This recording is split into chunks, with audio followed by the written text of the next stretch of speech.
Fugindo da Europa pós-guerra, um arquiteto visionário chega à América para reconstruir a sua vida, a sua carreira e o seu casamento. Sozinho em um país desconhecido, ele se estabelece na Pensilvânia, onde um rico e proeminente industrial reconhece o seu talento. Essa é a sinopse de O Brutalista, dirigido por Brad Corbett e escrito por Mona Festival e excepcionalmente vivido por Adrian Brody. O elenco também conta com Felicity Jones e Guy Pearce, além também de Isaac de Bancolé e vários outros nomes.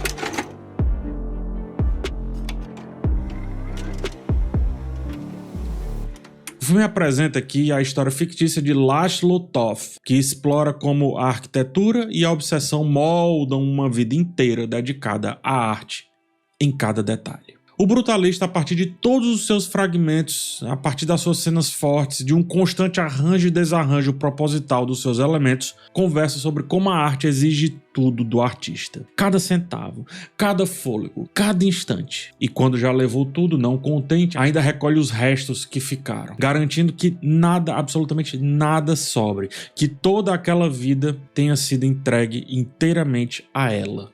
A arte. E no entanto há quem vai dizer que aquilo dali não é arte em si, mas é utilidade, ou pelo menos deveria ser utilidade, produto, coisa com função. Depois de consumir o artista por inteiro, se algo restar tentarão vender, transformar em mercadoria aquilo que veio do esgotamento absoluto do outro. Numa cena aparentemente simples, vemos a esposa do Laszlo olhando ali para os desenhos do prédio que ele estava construindo, né, e que também estava consumindo aquele homem. Ele pergunta o que ela está fazendo e ela responde que o está observando. Cenas antes, Laszlo havia dito ao seu futuro patrão que o sentimento que ele teve ali ao degringolar quando viu a sua versão da biblioteca, que aquele sentimento era justificável, porque ele não estava preparado para aquilo que viu. Essas duas cenas condensam muito da reflexão do filme. Nunca podemos ver com clareza o que está sendo construído por Laszlo lá no alto daquela colina. É uma igreja? É uma capela? É um ginásio? É uma biblioteca? É tanta coisa e ao mesmo tempo são apenas grandes blocos de concreto encravados no chão que nunca conseguimos entender por inteiro. Nós também não estamos preparados para o que está por vir e assim devemos lidar com o caminho, com a jornada desse artista. Perceba como a raiva do chefe é justificável, porque um artista, o que ele faz é arrancar sentimentos. E perceba como a esposa fazia o contrário, ou seja, ao olhar desenhos aparentemente funcionais, maquetes, ou seja, o que for, a esposa estava dizendo que olhava para a pessoa e não para a coisa, não para o objeto. De certo modo, muitos de nós esperávamos e esperamos função daquilo que é para ser expressão. Enquanto isso, o filme nos mostrava a verdadeira obra sendo criada. Uma vida, experiências, dores, traumas, tudo isso que se refletiam em absolutamente tudo que realmente importava. Na forma, jamais na função daquele instituto. Na forma. Porque ao final, pouco importava se Laszlo era um judeu construindo uma igreja, importava o que Laszlo estava fazendo com a possibilidade que lhe deram de erguer um prédio, de personificar uma criação, uma reflexão sua sobre a sua própria vida. Esse é o grande ponto aqui. Noutras palavras, será que Michelangelo rezava ao conceber os desenhos da Capela Sistina? Será que isso importa? Saber o que ele fazia ou deixava de fazer? Será que não importa, portanto, o que ficou eterno enquanto arte? O filme também se doa e se desmonta por inteiro para que captemos cada sentimento. Se estamos vendo esse homem criar e montar algo, a trilha sonora deixa vazar uma orquestra afinando os seus instrumentos. Aquele zumbido irreconhecível para os leigos, mas que daqui a pouco fará o som mais harmônico possível acontecer. Como pode aquele som harmônico tão perfeito ter vindo daquele suposto desarranjo, né? Aquele zumbido quase ensurdecedor. Isso serve também porque esse filme, perceba, ele é um certo orgânico artificial. Ele se finge de orgânico, mas é extremamente bruto nessa artificialidade que o próprio artista constrói e que o artista, enquanto diretor aqui, também vai nos entregando. Então, quando se deixa vazar a trilha, é como se a gente pudesse ver a viga daquele prédio, para que a gente se lembre que toda essa organicidade, brutalidade, seja o que for, ainda é a concepção de alguém, é a reflexão de alguém, é o pensamento de alguém, é o sentimento de alguém. E é daí que sai a trilha sonora absurda de O Brutalista. Parece de fato que há uma orquestra ali no fosso de um teatro, jogando esse som que parece vir de dentro do filme, nunca dos lados da caixa de som. Parece que o filme vem, parece que o som vem do meio, assim, e atravessa a gente. Cenas mais simples, ou aparentemente mais simples, mantém alguns instrumentos ali e acolá para que a gente nunca esqueça da presença intensa dessa banda que a gente nunca vê. Não me surpreenderia se o maestro estivesse regendo tudo de acordo com o que vai aparecendo na tela, porque a trilha ela tem um leve atraso, como se reagisse ao que acontece por ali. Se um trem está prestes a descarrilar e a tensão é crescente, os instrumentos pesados vão entrando aos poucos, até que o trem explode e com um leve delay, sutil delay, pouco, a trilha explode junto. Depois, silêncio. A fotografia também se constrói com essa mesma calma. Em uma cena em que a Elizabeth, a esposa do Laszlo, vai confrontar o seu patrocinador, o seu patrão, o que quer que seja, a câmera se move de um lado para o outro como quem busca entender o que essa mulher vai dizer. Não sabemos e a câmera também não sabe. Então ela ainda meio que se decide onde e como vai enquadrá-la. Depois do alvoroço que ela causa, a câmera se perde e se reencontra diversas vezes. Parece que tropeça até, sem cortes. Ela vai buscando pra quem olhar. É pro filho, é pra filha, é pro patrão. Cadê o patrão? A câmera tá que nem a gente, tá buscando olhar pra algum canto. Ela é proibida de abrir o plano, de cortar a cena. Ela tropeça pra nos trazer a melhor sensação de estarmos ali, mas também de estarmos dentro de uma obra brutalista, nos perdendo pelos corredores e também impossibilitados de fugir daquela presença, daquele local, daquela opressão. O filho do patrão também está nesse mesmo sentimento, tentando fugir daquela cena, mas a câmera ainda atrás. Porque, repito, tem um artista fazendo esse filme e ele deixa isso bem claro. A sua presença é constante, mas é preciso senti-la. Essa cena é apenas um pequeno exemplo, mas isso acontece muitas outras vezes no filme. Em uma delas, dessa vez até mais ciente do que está prestes a ocorrer, a câmera se mantém à distância, espiando. A gente vê algo tenebroso acontecer, mas a gente não pode chegar perto dessa vez. A gente pode estar lá, mas não pode estar por completo. Tanto porque não precisa, quanto por respeito ao personagem principal. Ali é um momento de intimidade sórdido, é bom que se diga, mas é um momento forçado, que vai lhe doer na alma dali pra frente. No outro momento em que deliberadamente faz o que foi feito com ele, aí a gente tem acesso a apenas os pedaços, como se a gente tivesse também dentro daquela situação, porque aqui, nessa intimidade, a gente pode acessá-lo. A câmera é tão viva quanto essa trilha sonora que se constrói o tempo inteiro no filme. E por que não, tão viva quanto o monumento ou o prédio, ou entenda aquilo dali como quiser, que o Laszlo constrói ao longo de todo o filme. Se eu disse que não me surpreenderia um maestro regendo aquela orquestra que a gente está vendo em cena, não me surpreenderia também que tivesse um fotógrafo maestro regendo os câmeras e dizendo, agora tenta buscar alguma coisa, vai atrás de alguma coisa que está acontecendo nessa cena, meu Deus do céu. Como também não me surpreende o Laszlo tentando, de alguma maneira, dominar a sua essência, dominar as suas dores, dominar os seus traumas, reger tudo isso para criar algo. No fim das contas, os elementos técnicos demonstram como o verdadeiro compromisso da narrativa é deixar a história falar. Só depois que a história se manifesta, os elementos narrativos tentam nos explicar o que foi dito. Será tão diferente do que eu estou tentando fazer agora, depois de ter visto o filme? E, obviamente, falhando de maneira retumbante, sem didatismo excessivo, porque isso não é necessário. O filme nos permite primeiro sentir, para só depois nos trazer uma cena que, sei lá, de alguma maneira clarifique o que vimos anteriormente, ou que coloque mais dúvidas, que se dane. Pode parecer confuso, é verdade. E é, mas em seguida a dinâmica descortina uma verdadeira ideia. Se a gente se esquece da cena anterior, ou pelo menos fica julgando que essa cena era inútil, onde que a gente tá para jogar isso? Mas enfim, se a gente cair nessa, a próxima cena também parecerá inútil. Isso acontece porque o brutalista nos pede paciência. A mesma paciência que devemos ter com os autores, com os gênios que rabiscam uma tela sem que possamos perceber exatamente para onde que eles estão indo. E quando desviamos o olhar e voltamos, voa lá. Arte, gigante, eterna. E por que não também imponente? Como esse filme é. Muito imponente. Esse filme não gosto disso, mas eu vou fazer. Esse filme é um Cidadão Kane para agora, para esse assunto, para esse recorte e para agora, para falar sobre coisas que o Cidadão Kane falou há muito tempo e levemente precisam ser atualizadas, ou não também.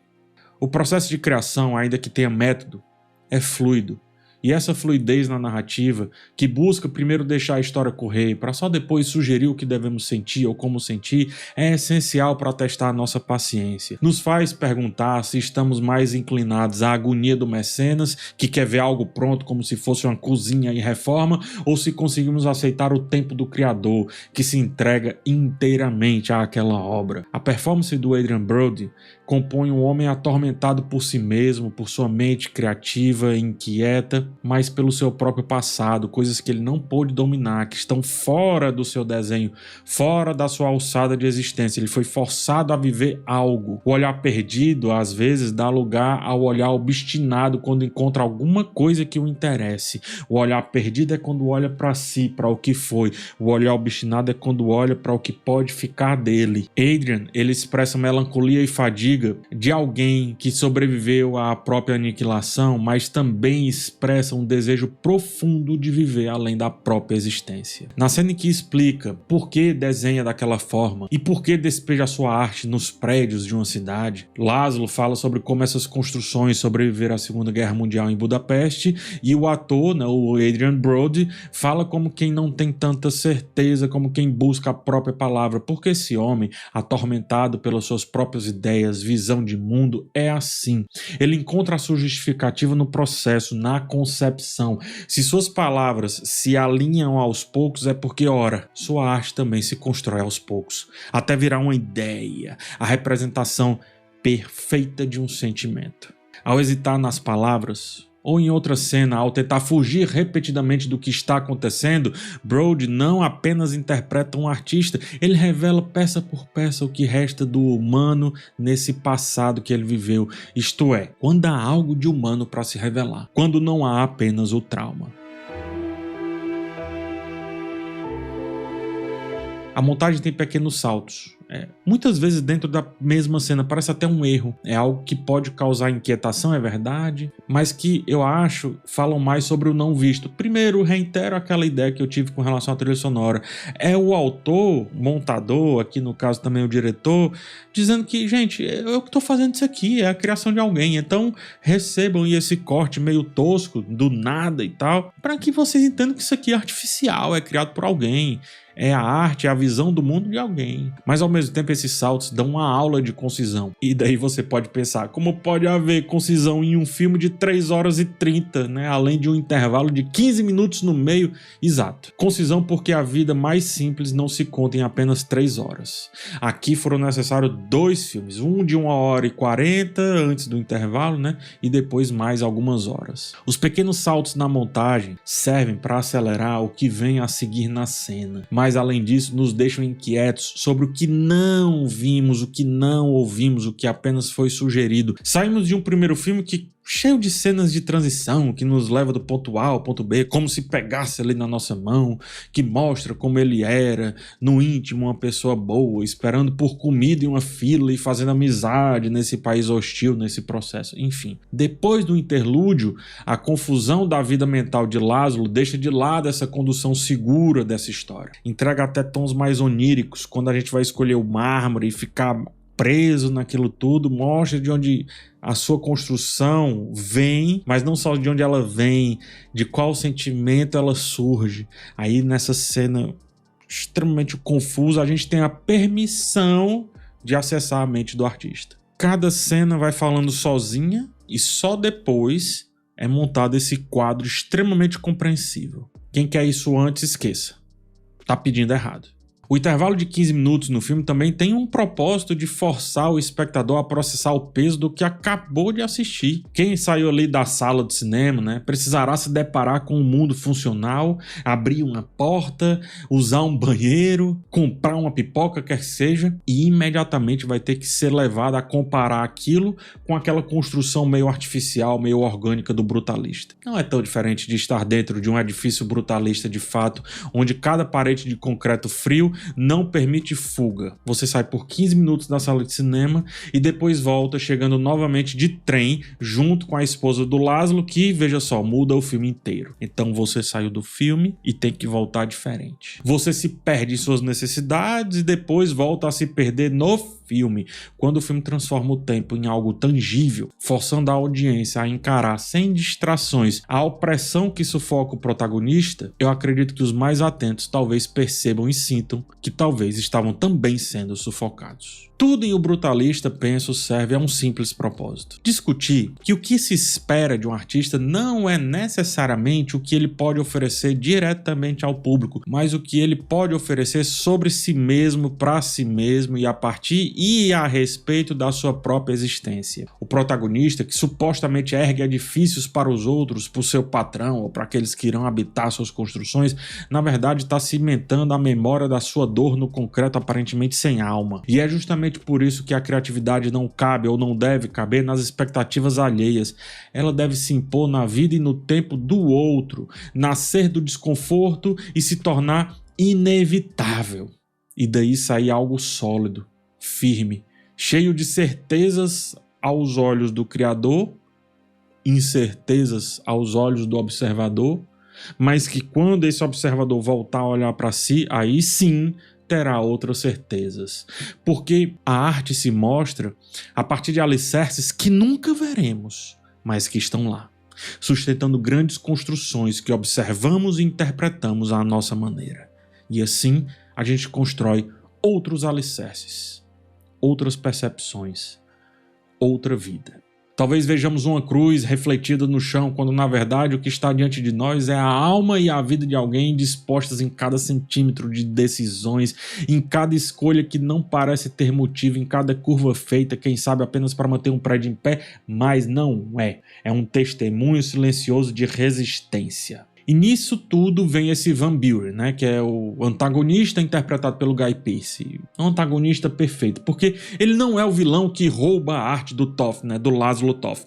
Pior, ele a corrompe a favor de seu ego. Ele sonha com algo que precisa ser realizado, mas por não saber como, impõe que seja feito antes mesmo de ver a ideia do artista. Ele sequestra o talento alheio para vendê-lo como uma extensão da sua própria suposta grandiosidade. Laszlo Toff tanto trabalha para Van Buren como é devorado por ele. Como se sem o patrocinador a arte não pudesse existir. Mas Van Buren não percebe que a arte já está tatuada na existência de Laszlo Toff, de alguém que ele julga, como disse, vagabundo.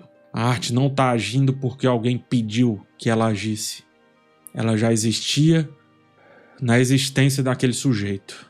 No pior dos casos, portanto, se ela não fosse concebida, ela teria ido para o além com ele. Mas ela já existia e não servia ao ego de ninguém e não servirá ao ego de seu ninguém também. Apenas a Laszlo e aqueles que, como a sua esposa na cena que mencionei aqui anteriormente, queriam observá-lo. Que fique claro. Existem dois tipos de pessoas nesse contexto.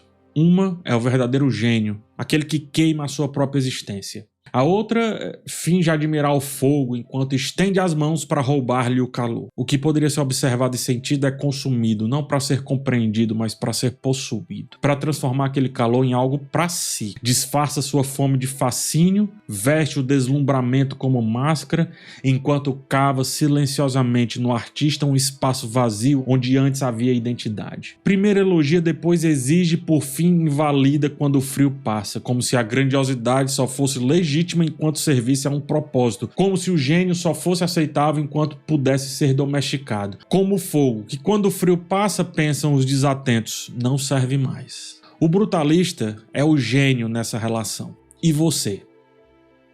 Quem é? O Brutalista é um filme sobre obsessão, criação e sacrifício. É também sobre o que muitas vezes não conseguimos ver, mas que está lá. Como essa trilha sonora que aos poucos vai preenchendo a tela, como se ela mesma estivesse entendendo o filme junto conosco. Como essa montagem que ora nos permite ver até demais, ora se esconde. Como essa fotografia que vai buscando o melhor enquadramento possível, porque talvez nem ela saiba o que virá a seguir, ou pelo menos finge bem. Os elementos técnicos brincam de forma tão poética que as mais de 3 horas e 30 passam voando. A imersão é tão profunda que é possível sentir dores que nem são nossas. O filme nos lembra que nunca podemos enxergar com total clareza o que está sendo construído e que por isso é preciso paciência no processo. Deixe-o se desenrolar, deixe-o acontecer, espere espere. Um dia, quem sabe, poderemos não apenas ver o teto que o artista construiu, mas sentir a partir dele, vivê-lo de fato, transformar essa criação em uma experiência nossa. Mas o processo não é nosso, o processo é do outro. A vivência do outro exige paciência de quem a recebe ou de quem a quer receber no futuro. O brutalista faz a mesma coisa com seu protagonista. Impõe-se, briga por suas ideias, muda da água para o vinho, parece se perder e se encontra e ao fim pergunta: valeu a pena esperar? Porque para o artista ali, valeu uma ou mais vidas. O Brutalista é um filme que nunca nos deixa esquecer que estamos vendo algo criado por alguém. E se nos esquecemos, ótimo. Esse autor foi perfeito.